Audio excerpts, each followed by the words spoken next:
My name is Tomo. I'm a production designer for motion pictures, including music videos, commercials, feature films, TV series, and I've been doing that for 15 years. I had a chance to share an article in the website called Production Designers Collective. What they are doing is very interesting and educative. They have so many great articles about production design written by production designers from all over the world.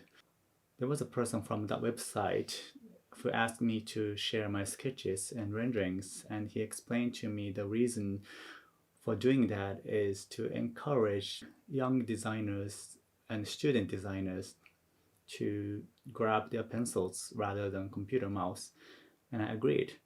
So I wrote an article telling the importance of hand drawing and also explained how you can train yourself how to draw. After they published the article, I realized I wasn't doing a great job at demonstrating how to train yourself drawing. So I decided to make this video. So in this video, I'm gonna first show you the examples of what you can expect yourself being able to draw after following my instructions. The fact is I'm not good at drawing either, but for a production designer to make a living, you don't have to be great at drawing, you just have to be good enough. So I'm going to show you the examples of what are good enough, and then I will tell you how you can train yourself drawing a good enough sketches. Let's start. When I think about design sketches, I recall the words from a production designer I was working for as an art director back in 2003 and 2004. He told me my drawings give dreams to those who saw them. The drawings are not perfectly real. It is a lie, but it's a good lie. That's about when I was still drawing all my set renderings and construction blueprints on physical paper, all by hands, using pencils, graphic markers, and watercolor paints. It has been long since I moved to digital drawing world, but I still believe in the magical power that the hand-drawn designs have. The very purpose of creating these set renderings and blueprints are to give other members of the team a clear vision and direction of what we are doing. So it is to tell the director, producers, clients, cinematographers, as well as other art department crew such as set decorators, construction supervisors, scenic artists, what the production designer has in his or her mind, and what our goal is in terms of how the film and each set should look. Then each member can proceed with their jobs with the clear vision of what their work should look in the final product. So the drawings should not only be good and impactful in terms of the design, but also clear and precise enough in terms of the information being transferred to whoever sees them.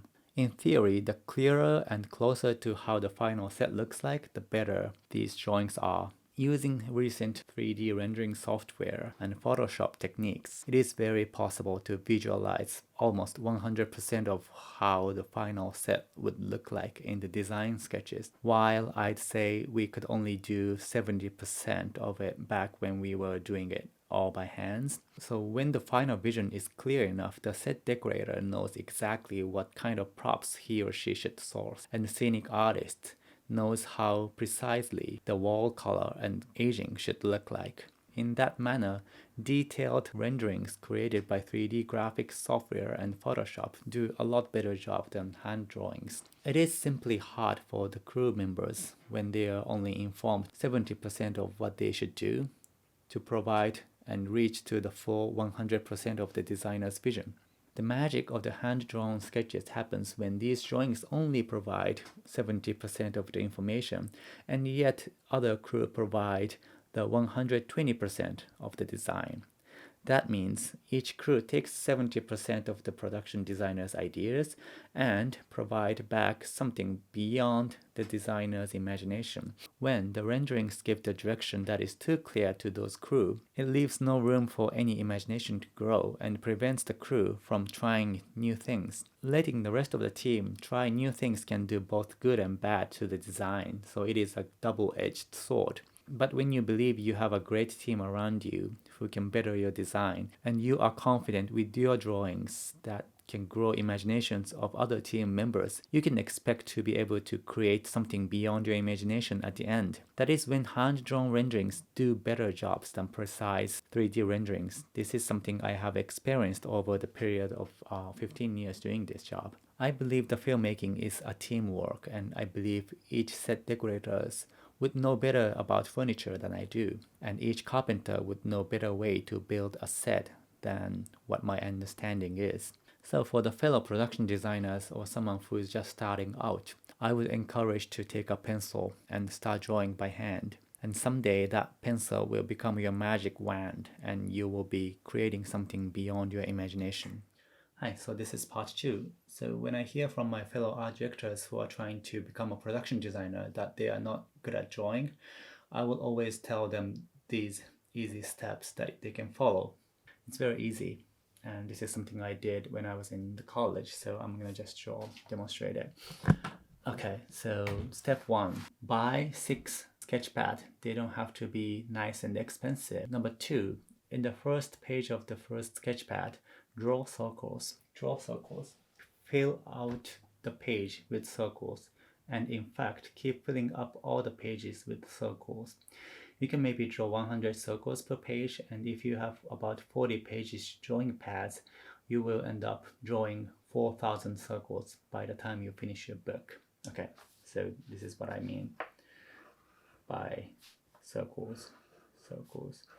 This is literally what I did when I was in college. Okay, I'm just gonna stop here, but you are supposed to keep doing it for the whole book. Step 3. Then on the second book, draw squares. Fill up all the pages with squares. You can do rectangular if you get bored. Try different size as well. I'm just gonna keep doing it in the same page, but you're supposed to finish your first book with circles, and this should be your second book with the rectangular. So step 4. Then on the third book, draw triangles.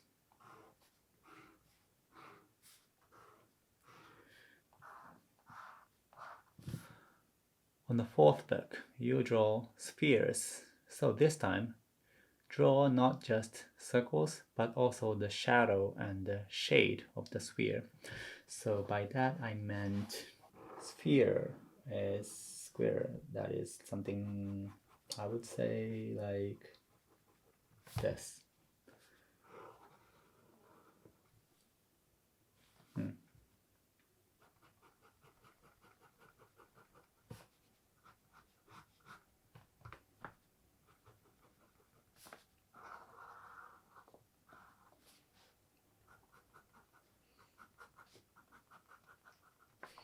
You can just try something different with how you draw your shade and shadow, but pretty much the same concept.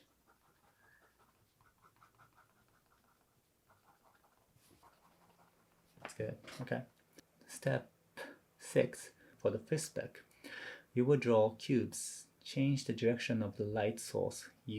So you draw different shapes and shadows. Okay. Okay, so by cubes I mean to like this. Oh no, shadows, okay.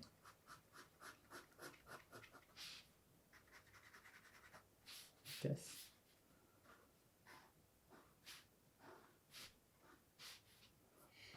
Like if I do this.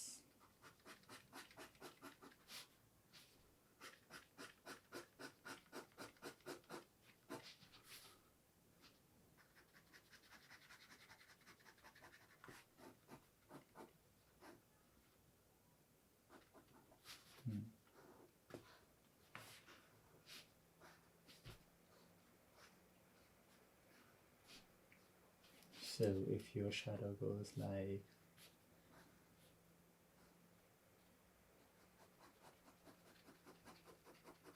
this, your shade should go like this.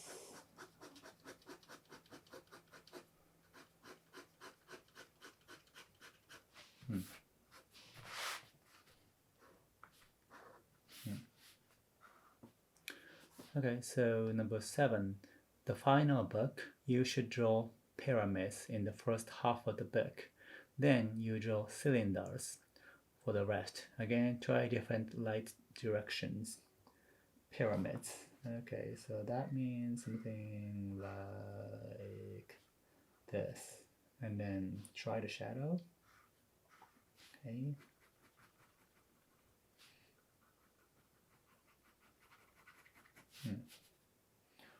Or like this.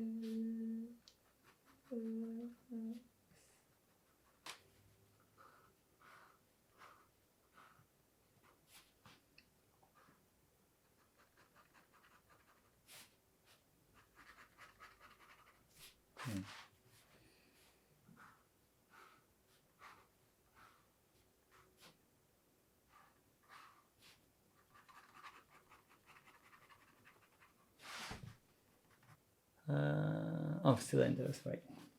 Cylinders, cylinders, cylinders, cylinders. I see. I see what you mean by shadows, like this,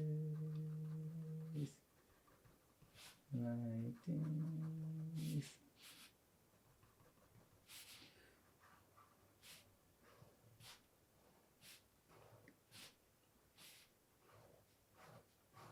Can go vertical lines, maybe.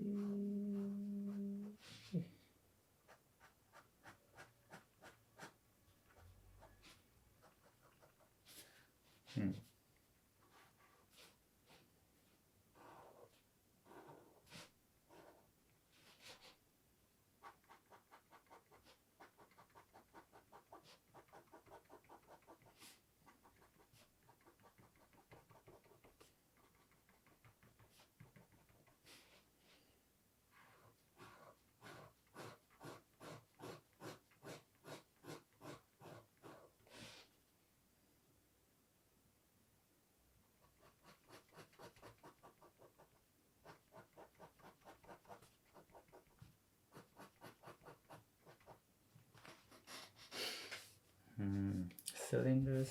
Okay, let's do it. So this is the step 7. Once you finish all 6 books, you will get back to the first book and start coloring all circles. So if you have those 1, 2, 3, 4, 5, 6 books done, so you will go back to the first book and then start coloring it. It could just be anything. I'm just gonna use one of these markers for now. Yeah, coloring them. I mean like this. Just coloring them. You want to try different colors, maybe? Okay.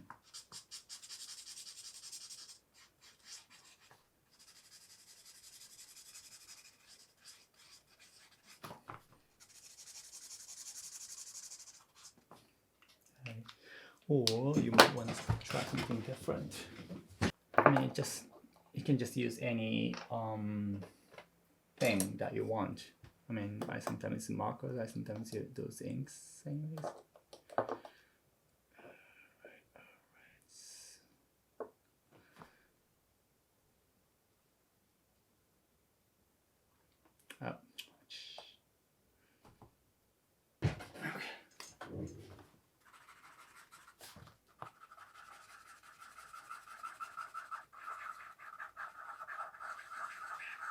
Anyway, the idea is you will keep doing this for the whole notepad, so you will color 4,000 circles by the time you finish the first book, and then you move to the second book, and that second book's supposed to have 4,000 squares as well, so you would just fill squares.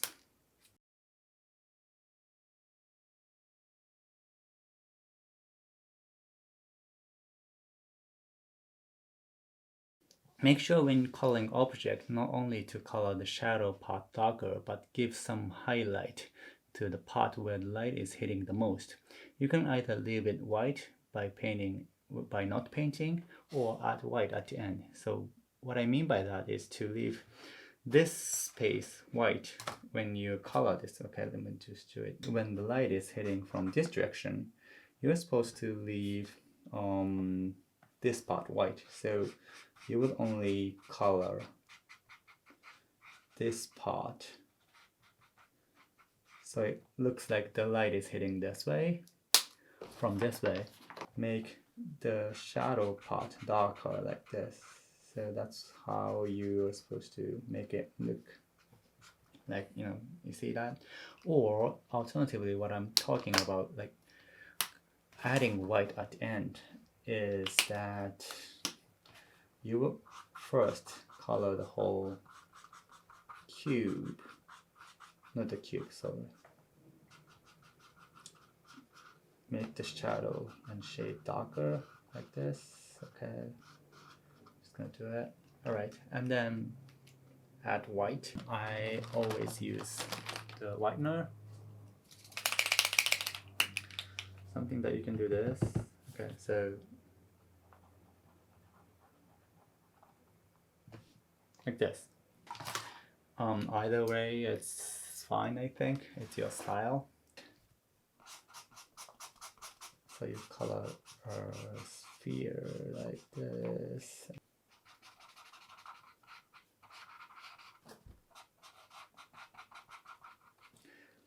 And use the paintbrush. Just gonna use it. If you use brushes, you kind of have a more control over.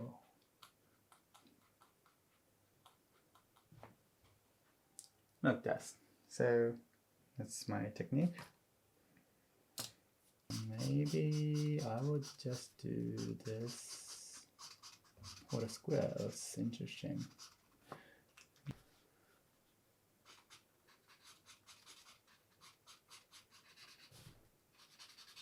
Okay. So what you can do to this is you can always add the whitener, but not just the top part, but maybe at the corner you can just do.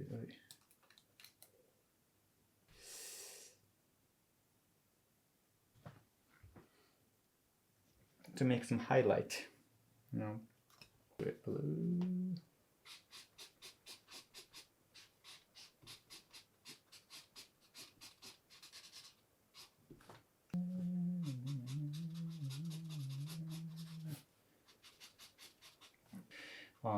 You just need to do everything very quick. So the speed is very important.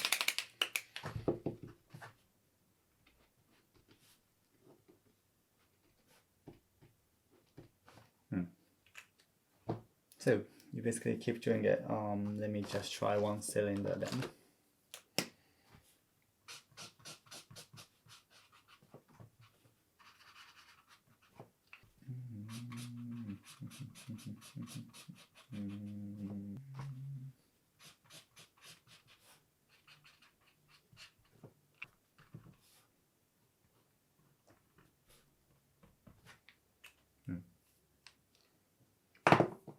So you just keep doing it for 6 bits. You have 4,000 circles, 4,000 squares, 4,000 triangles, 4,000 cubes, no, 4,000 spheres, 4,000 cubes, and 4,000 triangles, and 2,000 triangles and 2,000 cylinders. So you have your own drawing styles and coloring styles like baked in your muscle memory, and it should be something that you feel confident of showing other people. So you don't have to worry about your drawing skills for the rest of your life. Please keep sketching. Thank you.